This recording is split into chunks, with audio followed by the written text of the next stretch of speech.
Seja bem-vindo para esse vídeo. E nesse vídeo daqui eu vou comentar um pouquinho com vocês qual foi a melhor contratação para esses times que disputaram o Brasileirão nessa temporada, né? E a gente vai chegar aqui na conclusão de qual foi a melhor contratação feita para o futebol brasileiro, tá bom? Então vamos lá, já solta aí a intro. Vamos lá então. O primeiro que. E aí, já vale destacar, né? Eu vou usar essa guia criada pelo GE, justamente destacando esses jogadores. Eu acho que eles destacaram 19. Aí a gente passa um por um e depois a gente chega numa conclusão final. Eu dou meu voto, você pode dar o seu também depois da gente passar por cada um. Queria destacar que eu já trouxe aqui no canal qual foi a pior, né? Eu cheguei pelo menos na conclusão que a pior contratação foi o Pedro Raul, né, do Corinthians, pelo investimento feito e pelo não desempenho dentro de campo. O segundo pior para mim tinha sido o Douglas Costa. Não foi tão caro quanto o Pedro Raul, mas também decepcionou bastante. Tá bom? O vídeo tá aí para quem quiser no canal, tá bom? Então vamos lá, o primeiro que destacaram aqui é o Alejandro. Vamos ver aqui o que eles trouxeram, ó. Contrataram desde o início do ano para ser o camisa 9 do Vitória. Ele veio do Bragantino, né? Vale destacar isso daí. O Alejandro foi revelado pelo Galo. O Bragantino pagou muito caro, sempre com momentos bons, momentos ruins. Como o Bragantino tinha o Sacha e o Thiago Borbas, não fazia sentido ter, além deles, outro centroavante. Então ele foi emprestado pro Vitória. Ele chegou a ficar 3 meses sem marcar, perdeu espaço entre os titulares. Durante o Brasileirão, conseguiu dar a volta por cima e foi o artilheiro do Brasileirão junto com o Yuri, né? Com 15 gols. No total do ano, ele fez 21 gols, além de 7 assistências. Ainda foi responsável pelo gol mais bonito da Série A. Acho que foi aquele contra o Cruzeiro, né? Foi uma bike espetacular. Teve um contra o Galo também, lindo, realmente proporcionou bons gols. Mas eu acho que contra o Cruzeiro foi o mais bonito, né? Realmente uma baita contratação, forte candidato. Não sei se eu vou votar nele, porque ele veio por empréstimo, né? Então, na teoria, ele volta para o Bragantino. A não ser que o Vitória pague em definitivo, e como ele se valorizou muito, não vai ser barato, né? Enfim. O próximo destaque aqui é o Barbosa, Alexander Barbosa. Colocaram o seguinte: defensor argentino chegou ao Botafogo em janeiro para suprir a saída do Adrielson, que depois até voltou ao longo da temporada. Foram 53 partidas, sendo 27 no Brasileirão. Caraca, ele foi ausência em 11. O zagueiro formou uma bela dupla de defesa com Bastos, tá? Terminou como campeão da Série A, entrou na seleção do campeonato e da Libertadores. Realmente fez uma grande temporada. Barbosa, que era do Independente, né? Da Argentina, se eu não me engano. Eu sei que é da Argentina, se eu não me engano, que ele tava no Independente, tá bom? Enfim, maior campeão de Libertadores, inclusive, né? Enfim, realmente fez uma temporada espetacular o Barbosa. O lance que mais é marcante pra mim na temporada do Barbosa é um lançamento que ele dá contra o Fortaleza. Quando o Fortaleza era o segundo colocado, ele dá um lançamento espetacular pro Igor Jesus fazer o gol. Quando eu falo de Barbosa no Botafogo, esse é o primeiro lance que eu lembro. Acho que foi um lançamento de esquerda, se eu não me engano. O jogo tava difícil, ele faz um lançamento espetacular e o Igor Jesus faz o gol. Depois o Bernabé, forte candidato, também fez um brasileirão espetacular, o Bernabé, o argentino Bernabé. Aproveitou o último dia da primeira janela de transferência para anunciar o Bernabé, o Inter, né? Tava no Celtic da Escócia, jogador de 23 anos, então ainda é muito novo. Chegou para ser uma opção pro René, odiado pela torcida, né? E características muito diferentes. O Bernabé é um lateral esquerdo bem ofensivo, quase um ponta. Ele era ponta, se eu não me engano, antes de virar lateral. E o René é um lateral que hoje é quase um zagueiro, né? Enfim, é o Danilo Canhoto, né? Da seleção brasileira, o Danilo. Enfim, terminou na seleção do campeonato com 25 partidas, né? 13 delas ele não jogou. Naturalmente, né? Eram 38, você jogou 25. Foram 23 jogos, 3 gols e 6 assistências. Realmente fez um grande campeonato, fez gol no Galo, jogando em Minas. Enfim, fez um grande campeonato. O Bernabé se destacou bastante com o Roger. Depois o Bright White, do meu Grêmio, realmente fez uma grande temporada. Contratado na segunda janela de transferências, né, no meio do ano, o dinamarquês chegou como um reforço de peso, uma vez que tem passagens por clubes europeus, mas marcante não é o Barcelona. Jogou também no Toulouse, no Leganés, tava no Espanhol, quando o Espanhol subiu para a primeira divisão, né, do Campeonato Espanhol. O atacante não ficou apenas na expectativa e brilhou com a camisa gremista. 20 jogos, 8 gols marcados e 2 assistências. Basicamente, cada 2 jogos tinha uma participação a gol. Isso que o Grêmio, eu torço pro Grêmio, então eu posso falar isso. Era um time muito mal treinado, não conseguiu se impor em um único jogo. Foi dominado em casa pelo Atlético Goianiense, por exemplo. Em casa pelo Juventude. O Grêmio é um time passivo, tá? Enfim. E o Bright White, mesmo assim, conseguiu ter números espetaculares, tá? Então, assim, o Bright White foi muito bem pelas poucas oportunidades que ele recebia. Não de que ele não começava, mas que ele recebia muito pouco a bola. Realmente foi muito bem no Grêmio. Não à toa, foi titular incontestável, e ninguém cogitou o Diego Costa voltar para o time titular no lugar dele, ou até mesmo o Arezzo ter oportunidades, que foi bem caro também. Então, um Bright White absoluto.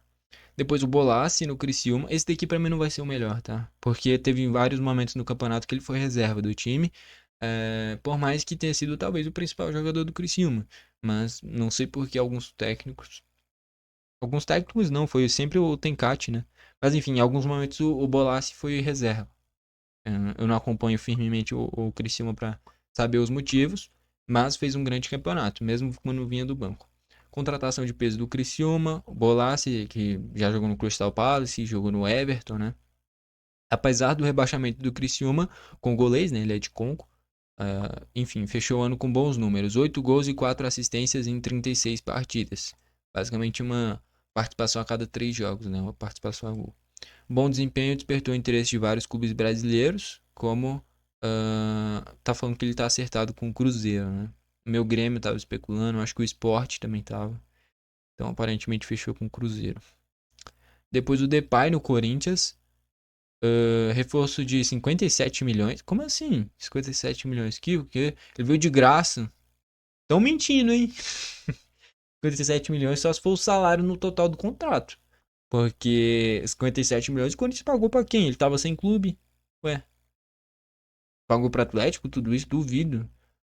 Pois daí só se for no total do contrato em salário. Quem souber melhor pode confirmar, mas eu duvido que tenha pagado isso pra algum clube. Isso daí foi no salário. Que ainda não foi pago tudo, né? Porque é de mês em mês. Tão mentindo aqui em manchetes de brincadeira. Aqueles caras revoltados. Memphis foi recebido com festa pela torcida do Corinthians, retribuiu dentro de campo. Fundamental para pegar a vaga na pré-Libertadores, né? Atacante foi responsável por 7 gols e 4 assistências. Então 11 participações em gol em 14 jogos. Um Corinthians que emendou uma fase espetacular na reta final, realmente o Depay é muito acima da média. Ainda mais agora começando desde o início da temporada, a tendência é ele fazer uma temporada ainda melhor, né? Enfim, realmente foi muito bem. O Daverson no Galo. Outra contratação no que veio no meio da temporada, fechou a temporada com 6 gols e 2 assistências, ou seja, 8 participações em 23 jogos. Basicamente uma participação a cada 3 jogos no Galo, né? Uma participação a gol. Não brilhou no Brasileirão, mas na Libertadores, graças a ele, atropelou o River, né? Ele fez um jogo espetacular. O atacante foi decisivo na semifinal contra o River, que nem eu comentei. Everton Ribeiro, aqui eu discordo, tá? O Bahia fez uma grande temporada, pegou para a Libertadores, mas não acho que o Everton tenha sido um grande destaque, talvez nem do Bahia. Eu acho que o Tassiano, por exemplo, foi mais importante que o Everton Ribeiro. É uma grande referência técnica, mas dentro de campo eu acho exagero colocar em seleção de campeonato, melhor contratação, porque realmente ele é acima da média, ele é muito bom tecnicamente. Mas, de novo, o Tassiano foi mais importante para o Bahia do que o Everton Ribeiro. Principal contratação do Bahia para a temporada foi o maestro tricolor na classificação para a Libertadores. Camisa 10 liderou a equipe tecnicamente, de novo, na parte técnica que eu falei. Terminou a temporada com 61 partidas, além de 6 gols marcados e 9 assistências. Então aqui, ó, 15 participações a gol em 61 jogos. Então assim, a cada 4 jogos tinha uma participação a gol. Nada demais. O Tassiano foi mais importante, que eu falei. Líder técnico, dentro de campo em gols e assistências, padrão, é o que se espera dele. Então assim, não fez uma temporada espetacular, mas foi importante para o time, tá bom? No Brasileirão, 2 gols e 5 passes para gol. Então, 7 participações a gol, cara. Nada demais. De novo, o Everton Ribeiro não foi o principal motivo do Bahia estar na pré-Libertadores. Foi mais o coletivo e ter um time muito forte, né? O Garro no Corinthians, esse é forte candidato, hein? Garro chegou ao Corinthians no início da temporada, é grande referência. Foi uma campanha de recuperação. Foi o atleta com mais jogos em 2024, 62 jogos. E assistências, deu 14 assistências, também fez 13 gols. Então ele teve 27 participações a gol em 62 jogos, praticamente a cada 2 jogos e meio, ele tinha uma participação a gol, tá bom? O Gregory no Botafogo, realmente fundamental para nesse primeiro volante do Botafogo, tudo bem que na Libertadores quase estragou tudo isso, quando ele foi expulso com 1 minuto de jogo. Veio no início do ano, vindo do Inter Miami, não jogou tanto no time do Messi, né? Foi titular absoluto nesse time do Botafogo, fez 56 jogos com 3 gols e 2 assistências. São números baixos, né? 5 participações a gol em 56 jogos, basicamente uma a cada 10 jogos. Mas é porque ele é primeiro volante, né? É que nem a gente cobrar números assim de um zagueiro, é difícil. O Gregory até pode ter essa chegada à frente, como foi no último jogo do Brasileirão, que ele fez gol. Mas não é obrigação dele. A obrigação dele é entregar defensivamente e fazer essa armação boa nesse início das jogadas. Também marcou o gol do título contra o São Paulo, que eu falei. Depois o Hugo Souza no Corinthians, outro que foi espetacular. Hoje, inclusive, não acho exagero ele ser convocado como um terceiro goleiro, né? Para a seleção brasileira, eu acho válido. Chegou no meio do ano, trouxe segurança para o clube paulista, 34 jogos, todos como titular. O clube pagou em definitivo, né? 7,3 milhões, muito barato, tá? Muito barato, por ser muito jovem e por ser muito bom, vindo do Flamengo. Léo Ortiz no Flamengo, reforço de quase 40 milhões vindo do Bragantino. Teve um início tímido com o Tite, teve muitas oportunidades como volante com o Tite, né? Com o Felipe Luiz, que ele virou mais zagueiro, grande parte. Referência com e sem a bola no time, chegou o ano, fez a temporada com 40 jogos, sendo 33 como titular, além de fazer 2 gols e 2 assistências. De novo, zagueiro barra primeiro volante, não se cobra muito dessas estatísticas. No à toa, o Léo Ortiz se tornou um zagueiro barra primeiro volante, nível seleção brasileira. Então, é um cara convocável hoje em dia. O Lúcio Rodrigues no Bahia, já vou discordar também. Grande parte da temporada foi reserva. O Everaldo era titular. Nessa reta final que ele ganhou mais minutagem. Ainda pagaram. É porque ele é muito novo. Ele pode. É muito parecido com o Facundo Torres no Palmeiras. A ideia da contratação, na minha visão. Tá bom. Os dois uruguaios, inclusive. Promessas uruguaias. O Lúcio Rodrigues, eu acho que pra temporada que vem pode se. Assim, se olhar e falar. Titular do Bahia, titular absoluto. Nessa temporada não foi isso. Tá? Então, quase 70 milhões. Não engatou a titularidade logo em chegada ao Bahia, conquistou a vaga no 11 inicial do Tricolor na reta final do Brasileiro, que nem eu falei. Marcar gols importantes. Fundamental na classificação para a Libertadores, fez gol na última rodada contra o Goianiense, né? Fez 7 gols pelo Bahia, sendo 6 nas últimas 13 rodadas, então foi decisivo na reta final. Também deu uma assistência. Então tá longe de ter sido a melhor contratação, porque ainda não rendeu tudo dentro de campo. Mas tem um potencial de revenda absurdo, né? De novo, promessa uruguaia, é muito novo ainda. Luiz Henrique no Botafogo, reforço de 106 milhões, caro pra caramba, mas deu retorno, né? Então, foi importantíssimo no título da Liberta, importantíssimo no título brasileiro também. Virou jogador de seleção brasileiro. É, terminou a temporada com 12 gols e 15 assistências. Não à toa foi eleito o craque do Brasileirão. Matheus Henrique no Cruzeiro foi pouco tempo também, não acho que entre na lista como melhor contratação. Tá? Mas é muito bom para a temporada que vem, vai ser fundamental nesse segundo volante de criação do Cruzeiro. Então aqui ó, 3 gols em 23 partidas, confirmou a expectativa, foi um bom reforço, foi muito bem, importante no vice-campeonato da Sul-Americana, que também vice-campeão da Sul-Americana não é grande coisa. Enfim, Moisés no Fortaleza. Moisés que tinha saído e voltou, né? Tinha ido pro Cruz Azul e voltou. Atacante voltou ao Fortaleza nessa temporada. Alcançar números históricos com o Fortaleza, né? Recordista de pontos do Nordeste na Série A. Alcançou a sua melhor marca em gols. Fez 17, sendo 7 no Brasileiro, um número alto para um ponta que não é titular absoluto, né? Porque esse Fortaleza tem muita troca de jogadores de um jogo para outro. Mas sempre importante com esses dribles e gols também, lógico. Fez acho que 2 no Inter na última rodada, né? Sendo 2 na Série A, né? Das 7 assistências. Beleza, depois o Savarino no Botafogo. Esse sim, eu acho que é uma contratação absurda. Porque ele não foi muito caro, né? 13 milhões. O Luiz Henrique foi mais de 100. E o Savarino contribuiu demais. Na reta final do Brasileiro fez gol em todos os jogos. Fez gol no Inter, fez gol no Botafogo, fez gol no São Paulo. Então o Savarino fundamental, um custo-benefício absurdo. O Savarino. Porque uma coisa é o Luiz Henrique. Você pagou caro e ele entregou alto. O Savarino você pagou barato. Lógico, 13 milhões não é barato. Mas para quem paga 100, 13 é merrequinha. E o cara rendeu um absurdo, cara. Se for revender, vende pelo menos 60, 70 milhões de reais. Então, assim, o Savarino é um absurdo a rentabilidade que ele deu.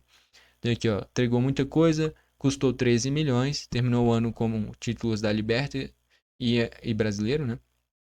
Marcou 14 gols e 2 assistências em 55 partidas. Então, 26 participações em 55 jogos, basicamente uma participação a cada 2 jogos. O Almada no Botafogo, parecido com o Luiz Henrique, contratação muito cara que rendeu muito também, né? Não foi tão badalado, né, o Savarino. Já o Almada foi, né? Maior contratação da história do futebol brasileiro até o momento.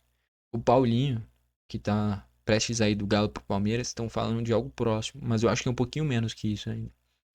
Correspondeu à alta expectativa, se destacou nos títulos do Brasileiro e da Liberta, principalmente na reta final do Brasileiro. Deixou o Glorioso com 3 gols e 2 assistências em 26 partidas. É pouco, né? 5 participações a gol em 26 jogos. Ele é a mesma coisa do Everton Ribeiro. É uma liderança técnica. Porque se olha e fala, quem é o cara mais habilidoso do time? Pro Bahia eu olho e falo, Everton Ribeiro. Pro Botafogo eu olhava e falava, porque ano passado o Almada já foi embora, vai pro Lyon. É a liderança técnica do time. Em gols e assistências não é, como a gente viu aqui. Mas dentro de campo a gente olhava e falava: quem é o cara que tem mais qualidade? Almada, Everton Ribeiro. Enfim, o Almada não fica mais, vai já pro Lyon. Wesley no Inter, outro que foi um rendimento absurdo, fez um Brasileirão espetacular, né? Ele veio todo queimado do Cruzeiro, não indo bem, e no Inter, talvez o principal jogador do Inter no Brasileiro. Enfim, terminou a temporada com 13 gols e 2 assistências em 48 jogos, 15 participações a gol em 48 jogos, né? Basicamente uma participação a cada 3 jogos. Mas no Brasileirão em si, foi muito bem pelo Inter. E com isso fechamos aqui, tá bom? Vamos aqui, tem a aba para a gente fazer a votação, tá? E aí a gente escolhe aqui quem foi o melhor, você já pode ir comentando para você quem foi. Deixa eu colocar aqui ó, vote aqui. Vamos lá. Você já pode ir comentando pra você quem foi a melhor contratação de 2024. Já vou destacar que eu vou analisar o seguinte: se pagou muito caro, ou foi por empréstimo, eu não vou colocar, porque tem que ser um cara que você tem o lucro desportivo, né, dentro de campo e ainda potencial de revenda. Vai ser isso que eu vou analisar. Bom, pelo menos é a forma como eu lido de a melhor contratação. O cara rende em todos os aspectos, tá bom? Então, deixa eu ajustar minha câmera mais um pouquinho. Aqui tá bom. Alejandro, não vou colocar o Alejandro porque foi por empréstimo, tá bom? Mas foi realmente absurdo, se tornou o principal jogador do Vitória na temporada. Realmente espetacular. Barbosa se afirmou como uma baita contratação, tá? O Bernabé se afirmou como uma baita contratação pela esquerda também. O Bright White também, muito importante no ataque do Grêmio. O Bolasie também, principal jogador do Criciúma talvez. O Daverson para a Libertadores foi muito bem. O Everton Ribeiro na liderança técnica. O Garro com números também, muito importante. O Gregory, uma afirmação nesse primeiro volante. O Hugo consertando esse gol do Corinthians depois da saída do Cássio. Léo Ortiz muito bem nessa liderança defensiva. O Lúcio Rodrigues também é uma contratação que na reta final virou titular, mas que ainda tem um potencial de revenda muito alto. O Luiz Henrique decisivo na Liberta. Aqui é Cruzeiro, né? Colocou o Matheus Henrique Grêmio porque ele era do Grêmio, mas é Cruzeiro. Inclusive, podia voltar para o Grêmio. Eu gosto muito dele. Enfim, foi muito importante também. O Depay também. Moisés a mesma coisa. O Savarino também. De novo, eu vou analisar o que para mim é a rentabilidade dentro de campo e potencial de revenda. Então, assim, não vou colocar o Alejandro porque foi por empréstimo. Não vou colocar o Barbosa porque é zagueiro. Não vou colocar o Bernabé porque era empréstimo. O Bright White chegou só no meio do ano, não vou colocar. O Bolasie chegou a ser reserva, não vou colocar. O Daverson foi só na Liberta e não ganhou, então não vou colocar. O Everton Ribeiro, o Tassiano foi mais importante, então não vou colocar. O Garra é porque disputa com o Yuri, que foi muito bem, o Depay também, então acho que não. O Gregory teve mais importantes também. O Hugo, muito importante pro Corinthians, é verdade, mas foi no meio da temporada.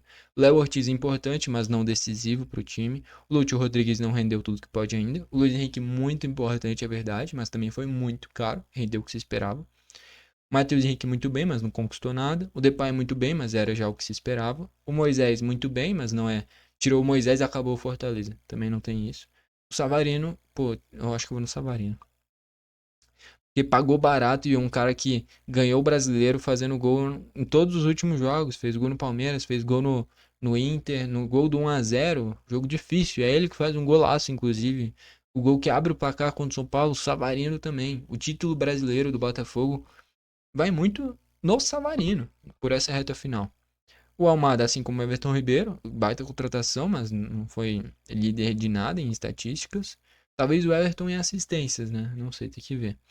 E o Wesley muito importante também, mas o Inter não ganhou nada. Pra mim é o Savarino, tá bom? Depois do Savarino, eu iria com Luiz Henrique. Depois do Luiz Henrique, Rodrigo Garro. Depois do Garro, Hugo Souza. Depois o Alejandro, Barbosa, Bernabé e depois o resto. Eu acho que eu iria nessa ordem. Então pra mim é o Savarino, tá? Eu não vou votar porque eu teria que logar a conta, mas pra mim o Savarino é a melhor contratação dessa temporada pelo custo-benefício. 13 milhões pelo que ele rendeu foi de graça. Vamos ver o resultado parcial? Pra mim foi o Savarino de novo, tá? Aqui colocaram o Luiz Henrique, mas aqui o povo não deve estar analisando a rentabilidade, né? Porque pagou mais de 100 milhões, era o que realmente se esperava. Foi muito bem, sim, foi muito bem, mas pagou muito caro pra isso. O Garro correspondeu também pra caramba, o Alejandro também, o Depay também. O Savarino é porque ele não tem tanto nome, né, cara? Mas, de novo, pra mim o Savarino foi a melhor contratação. Você pagou 13 milhões num cara que decidiu tudo na reta final do Brasileiro. O Depay tem um salário absurdo, é o que se espera. O Alejandro foi uma rentabilidade absurda também. Só que não tem potencial de revenda porque não é do Vitória, é do Bragantino. Então, assim, poderia ser o Luiz Henrique, poderia ser o Garro, mas pra mim é o Savarino. Pra mim a melhor contratação de 2024 foi esse cara aqui, tá bom? E é isso, beleza? Então, gostou do vídeo, deixa o like. Não gostou, deixa o dislike. Comenta pra você qual foi a melhor contratação de 2024 desses jogadores que eu citei. De novo, pra mim foi o Savarino. Pra maioria do povo aqui foi o Luiz Henrique. É válido também, foi muito importante, principalmente na Liberta. Fazendo gol, sofrendo pênalti. Enfim, comentei pra você qual foi a melhor contratação de 2024. E é isso. Não esquece de se inscrever e ativar o sininho pro YouTube te mandar os vídeos novos. Foi esse o vídeo, valeu e falou.